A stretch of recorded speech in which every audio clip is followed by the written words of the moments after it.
Assalamualaikum warahmatullahi wabarakatuh.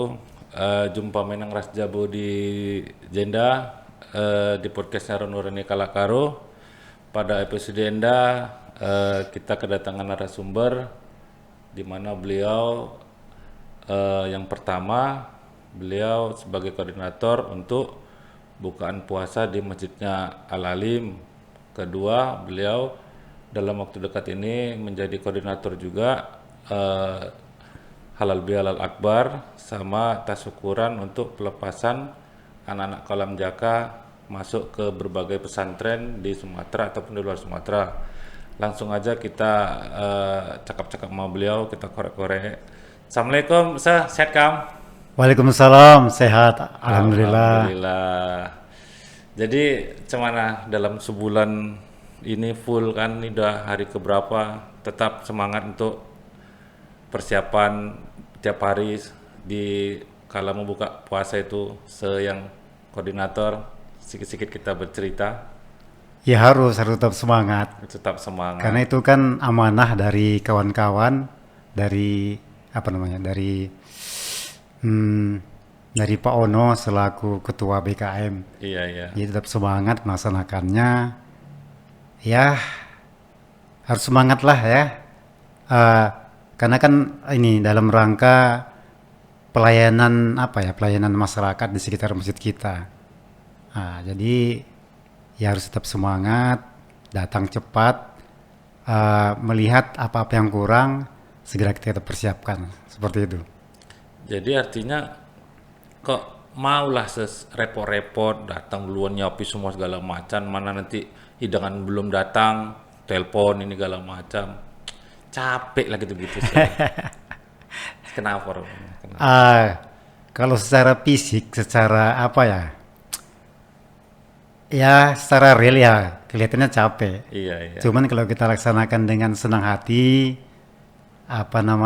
ikhlas, Enjoy. insya Allah nggak terasa capek. Iya, Apalagi yang kita lain ini kan udah kita anggap keluarga sendiri, Iya. anak-anak kita sendiri, saudara-saudara dekat kita sendiri, jadi udah merasa kita itu keluarga kita sendiri, jadi nggak terasa capeknya seperti itu. Total per hari yang harus disiapkan berapa banyak menu yang dipersiapkan? Di awal kita sudah sepakat rapat BKM bagi orang-orang yang sudah mendaftar ikut dalam daftar yang penyedia takjil dikenakan 100 porsi. 100 bungkus. 100 porsi. Jadi itu adapun menunya ya terserah ikhlas yang hati. Seikhlas hati lah, seikhlas Walaupun hati. ikhlas nggak ikhlas, ikhlas hati aja gitu. Ya harus ikhlas. Harus ikhlas. Intinya harus Iya, ikhlas. iya. Kalau nggak ikhlas nanti Sia-sia gitu. sia-sia, nggak jadi pahala. Jadi menunya itu bisa berat seperti nasi, itu yang berat lah ya. Kalau yang ringan ya kue basah seperti itu, dan itu nggak dipaksakan. Menu favorit apa? Ayam ketubro, ayam apa gitu, ayam apa? Menu favorit? Ya kebiasaan dari tahun ke tahun ya ayam lah, semacam ayam Dipenyet-penyet. ayam penyet. Ayam dipenyet-penyet. Ayam penyet. Oh, dari mulai dia makanan, sedikit ringan, cengkue, minuman, jus apa gitulah ya. Iya. Teh manis yang utama, teh manis hangat. Yang manis Nah sangat. itu, karena itu kan pemancing kita untuk semangat makan, teh manis hangat itu. Artinya koordinator tuh bisa dia nggak dapat apa-apa kalau ada musafir datang di duluan, kan namanya koordinator ya kan, wajib Iya. menjaga ini ya. Ya iya. Ada pernah kejadian gitu, ada tiba-tiba udah baru buka masuk musafir 3 orang 4 orang. Di tahun-tahun sebelumnya pernah kejadian seperti itu. Sudah kita bagi semua sesuai dengan porsinya masing-masing. Ternyata ada musafir yang datang secara mendadak. Ya mau nggak mau kita harus mengalah seperti itu. Itu tanggung jawab. Tanggung jawab.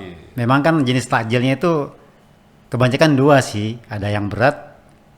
Kedua itu ada semacam makanan ringan kayak kue-kue basah. Biasanya kan kalau orang ditanggung jawab nanti ada kompensasinya besar nggak? Ya kita berharap kompensasinya dari Allah aja lah. Allah. Tahu. Berarti kategori dia anak-anak berapa, orang dewasa berapa, waktu pas buka sore. Ya secara umum nggak pernah kita hitung-hitungan sih. Kita hitungannya berdasarkan jumlah takjil aja Jumpa takjil yang ya. sudah kita sepakati. Dari tahun ke tahun memang jumlah takjil yang kita sarankan itu terus meningkat. Pernah di tahun-tahun sebelumnya itu hanya sekedar ya 50 bungkus. Cukup nggak cukup itulah yang kita cukupkan. Eh, Berikut meningkat terus 60 sampai akhirnya di tahun ini kita tetapkan 100 porsi lah. 100 porsi dari 50 berarti 100% ya. Ya alhamdulillah walaupun itu tetap ditingkatkan ya tetap cukup saja seperti itu. Itu sampai gitu banyak, apa ada warga baru atau dari luar lingkungan Kolam Jaka yang buka bersamanya di masjid? Kalau dilihat dari ini ya dari pengalaman tahun ke tahun sepertinya jamaah Masjid Al Halim yang terutama di Kolam Jaka ini semakin meningkat karena ada juga jamaah dari luar di lingkungan Masjid Al Halim sendiri. Di luar dari lingkungan 10 Gitu. Jadi mereka merasa tertarik karena setiap harinya itu mereka lihat kekompakan kita gitu. Terus merasa dilayani, disamaratakan, nggak ada perbedaan ini orang luar, ini orang dalam. Seperti itu maka mereka tertarik untuk datang ke masjid untuk buka puasa bersama. Seperti itu yang saya pantau selama ini. Ini kan kita bicara persiapan buka. Setelah sudah buka kan berserak itu. Taulah anak-anak ini berserak barbar. Nah, Itu pasti ya. pembersihan atau ya kebersihannya itu Ah, siapa lah petugasnya? Sudah kita bagi petugas di rapat BKM. Saya sendiri kan sebagai koordinator pemantau lah ya, pemantau penyedia bukaan sampai dari awal sampai akhir kita buka. Setelah buka itu ada ibu-ibu khusus, ada tim khusus itu yang membersihkan sisa-sisa takjil tadi, disapu, dipel, dibersihkan sampai dengan piring-piring dicuci sampai akhirnya bersih dan standby untuk besok digunakan lagi seperti itu. Berarti dari pembicaraan kita tadi, kita yang saya dengar kayaknya ada kalangan orang tua atau dewasa. Anak remaja masjidnya gimana rupanya perkembangannya? Memang itu uniknya di masjid kita, di Masjid Al Halim ini. Iya, iya. Eh, Orang tua banyak, anak-anak juga banyak, remajanya yang sedikit. Memang nggak ada remajanya gitu Bisa ya. dikatakan ada, cuman ya bisa dihitung 1, 2, 3 orang saja seperti itu. Oh, artinya generasi yang anak-anak ini ke depan lah ini yang lebih banyak nanti Iya, ketika orang-orang itu sudah remaja ya. Iya, seperti itu. Beda dengan masjid lain, seperti masjid sekitar kita, Masjid Idi, masjid di apa namanya itu? Mutakin. Mutakin. Nah, itu banyak remajanya. Jadi ketika kita ada kegiatan, rata-rata itu yang menghandle para remaja. Artinya kita kurang pasukan remaja lah ya di Iya. Kolam Jaka di Masjid Al Alim. Kalau di Al Halim ini kebanyakan ini remako, Apa itu Remako? remaja kolot, Allah. tua-tua semua.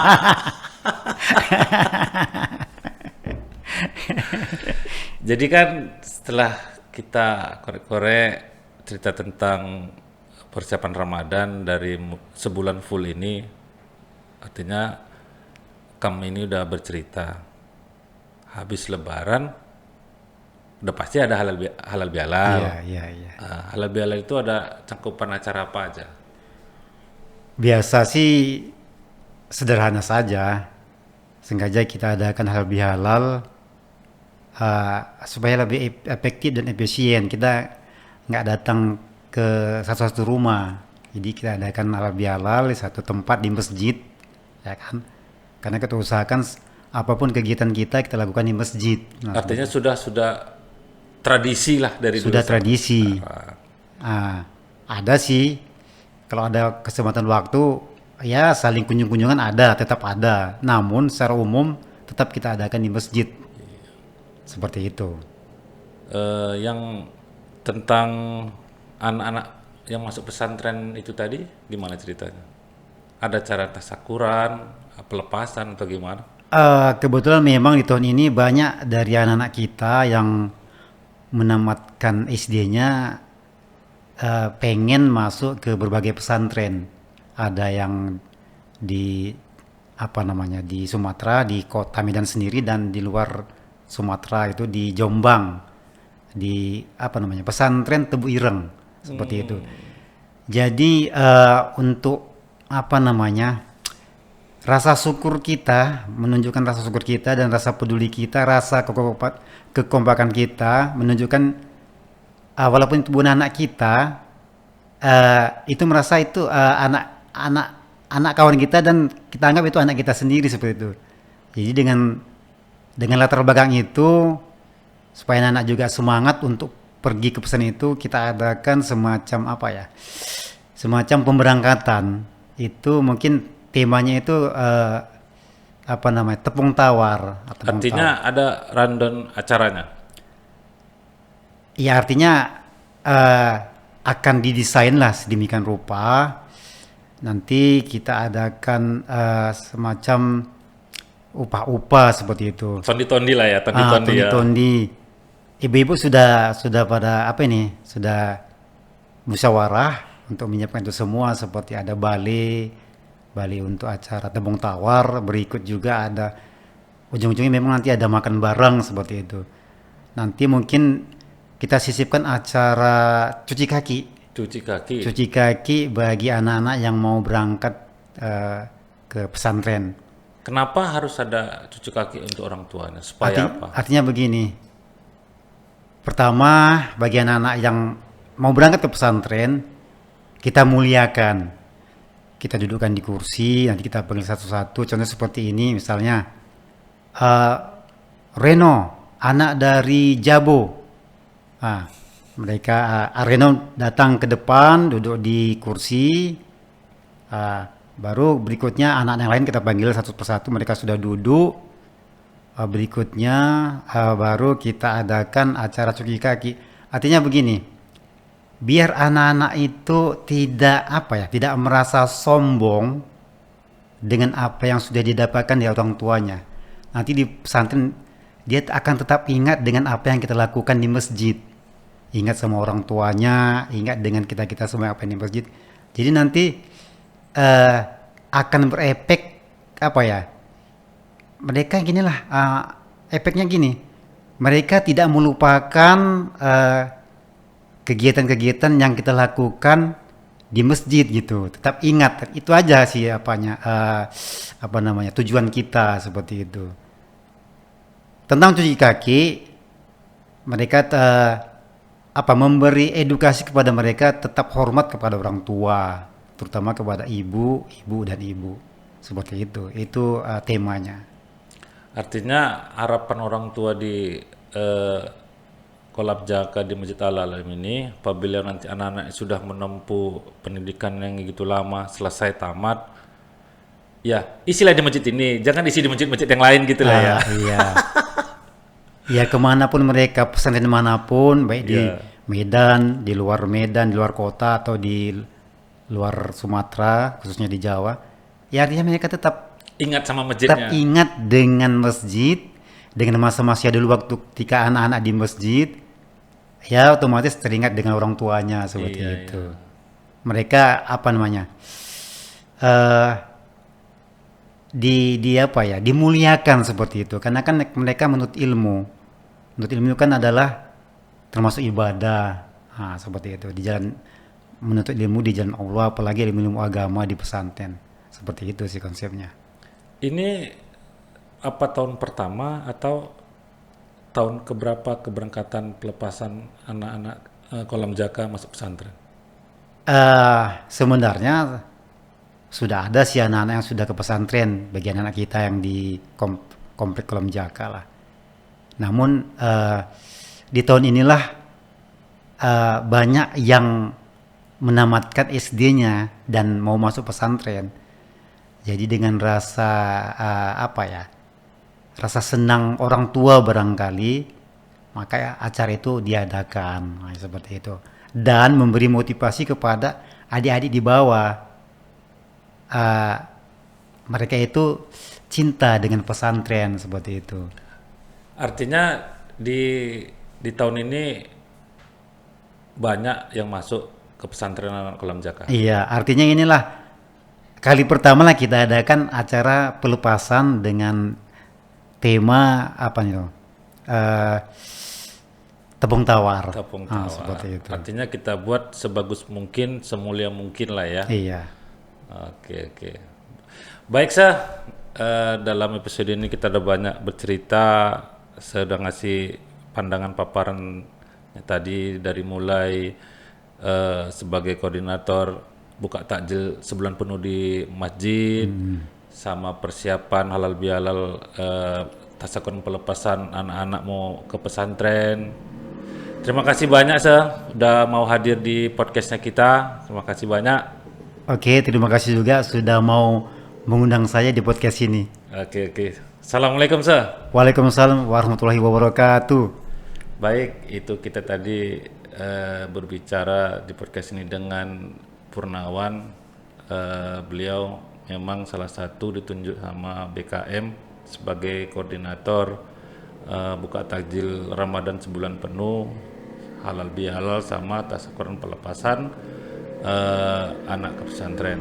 Baik, dalam episode ini dulu yang bisa kita ceritakan. Kita lanjut ke episode berikutnya. Baik, wassalamualaikum warahmatullahi wabarakatuh.